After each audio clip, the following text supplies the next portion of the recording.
안녕하세요, 피커TV입니다. 한일 양국 간의 긴장이 높아지고 있는 가운데 광복절이 지나가자 일본 언론들이 아베 정부를 맹비난하기 시작했습니다. 어떠한 내용들이 있었는지 알아보았습니다. 17일 아사히 신문은 사설에서 아베 정부는 한국의 과거사에 대한 반성의 뜻을 밝히고 다음 세대를 위해 호혜 관계를 유지해야 한다고 보도했습니다.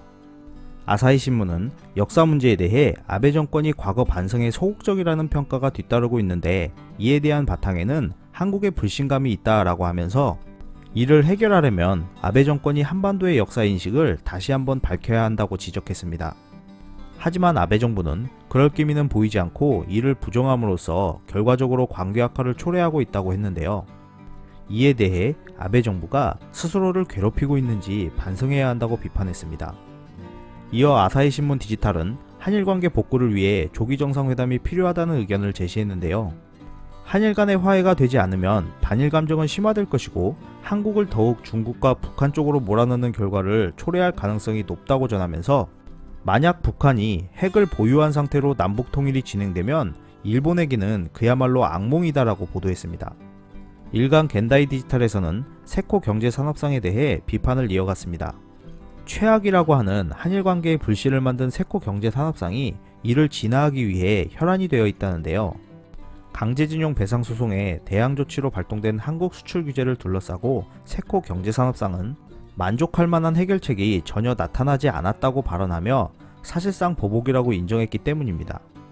이러한 내용을 언론이 그대로 보도를 하여 대립이 심화되자 세코 장관은 보도를 집요하게 모니터링하며 한국 수출 규제를 둘러싸고 세코 장관의 의도와 다른 기사를 전달하는 언론을 공격하고 있다는데요. 언론의 정보 제공이라고 말하며 수출 규제가 아닌 수출 관리 운용의 재검토가 맞다는 메시지를 각 언론사에 알리면서 용어를 바꿨는지 지속적으로 집요하게 체크하고 있다고 보도했습니다. 그러면서 일간 겐다이 디지털은 이 나라의 장관은 엄청나게 한가한 것인가, 표현의 자유를 보장하는 헌법을 정독하면 어떤가 라며 비판했습니다.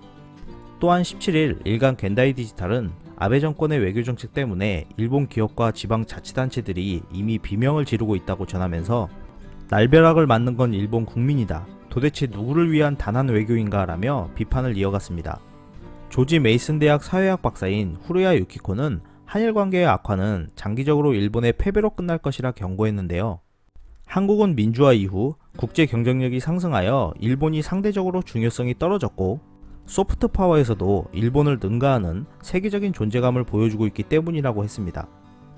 아직도 일본은 한국 따위 일본보다 한 수 아래라는 의식이 팽배해 있다면서 바보 취급하기 좋은 상대라고 생각하는 한 일본은 승산이 없다라고 했습니다. 이렇게 일본 정부를 향한 비판들이 광복절 이후 이어지고 있는데요. 일본 언론들조차 통제가 심하다고 인정하고 있는 상황에서 이것이 진정한 비판인지 아니면 이것 또한 일본 정부에서 의도하려는 것일지 모르는 일본 여론 때문에 화해를 하려 한다라는 치밀한 전략인지 지켜봐야 할 것 같습니다. 끝까지 시청해주셔서 감사합니다. 유익하셨다면 구독, 좋아요, 공유하기도 꼭 부탁드립니다.